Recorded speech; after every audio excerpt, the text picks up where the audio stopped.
বাংলার মুখ আমি দেখিয়াছি, তাই আমি পৃথিবীর রূপ খুঁজিতে যাই না আর। অন্ধকারে জেগে উঠে ডুমুরের গাছে চেয়ে দেখি ছাতার মতন বড় পাতাটির নিচে বসে আছে ভোরের দোয়েল পাখি। চারিদিকে চেয়ে দেখি পল্লবের স্তূপ, জাম, বট, কাঁঠালের, হিজলের, অশ্বত্থের করিয়াছে চুপ। ফণি মনসার ঝোপে সটি বনে তাহাদের ছায়া পড়িয়াছে।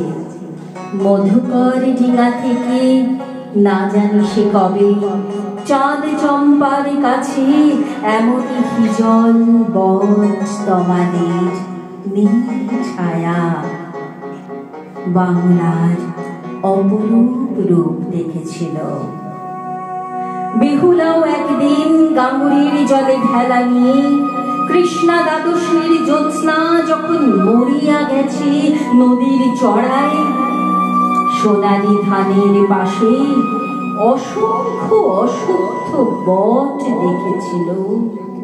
হায়, শ্যামার নরম গান শুনেছিল। একদিন অমরায় গিয়ে ছিন্ন খঞ্জনার মতো যখন সে নেচেছিল ইন্দ্রের সভায়, বাংলার নদী, মাঠ, ভাট ফুল ঘুঙুরের মতো তার কেঁদেছিল পায়।